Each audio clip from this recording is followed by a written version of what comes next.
வர டிசம்பர் 17ஆம் தேதியை தெரியாம கூட மிஸ் பண்ணிடாதீங்க.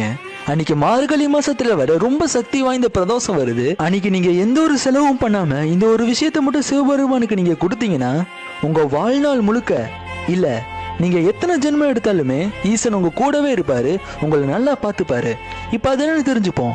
அப்புறம் ஒரு முக்கியமான டைமிங் சொல்லியிருப்பேன், அதை கண்டிப்பா நோட் பண்ணிக்கோங்க. அதுக்கு முன்னாடி உங்களுக்கு மகாதேவரை பிடிக்குன்னா இந்த வீடியோக்கு ஒரு லைக் பண்ணிட்டு இந்த பொண்ணான விஷயத்த உங்க நல்ல மனசு போல எல்லாருக்கும் ஷேர் பண்ணுங்க. எல்லாருக்கும் இந்த விஷயம் தெரியட்டும். அப்படியே நம்ம சேனலை சப்ஸ்கிரைப் பண்ணிக்கோங்க. ஒவ்வொரு பிரதோஷ பூஜையும் சூரியன் மறைகிறதுக்கு முன்னாடி 1:30 நேரத்துல நடக்கும். அது சந்தியா கால பூஜைன்னு சொல்லுவாங்க.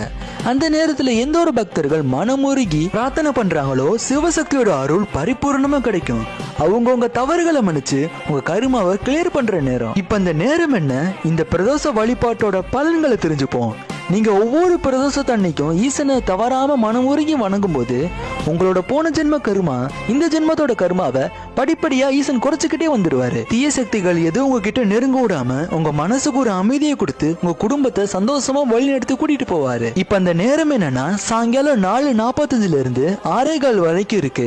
இந்த நேரத்துல நீங்க சிவபெருமான வணங்குறது மினி யாகம் நடத்துறதுக்கு சமம். நீங்க கோவிலுக்கும் போய்க்கலாம், வீட்டுல இருந்து பூஜை பண்ணிக்கலாம். அப்படி சிவபெருமானுக்கு எந்த ஒரு செலவு இல்லாம என்னதான் கொடுக்கறதுன்னு கேட்டீங்கன்னா உங்களோட புனிதமான அன்பையும் பக்தியும் கொடுங்க. அவரோட மனசை நீங்க ஜெயிச்சிருவீங்க. நீங்களே ஈசனை மறந்தாலுமே அவர் உங்களை மறக்க மாட்டாரு. நீங்க எத்தனை ஜென்மம் எடுத்தாலும் அவர் உங்க கூடவே வருவாரு. இந்த விஷயத்த நான் சொல்லல, அந்த பரமேஸ்வரரே சொன்னாரு. நீங்க இதை கொடுக்க போறீங்களா இல்லையான்னு சொல்லிட்டு இந்த வீடியோக்கு ஒரு லைக் பண்ணிட்டு ஷேர் பண்ணிருங்க.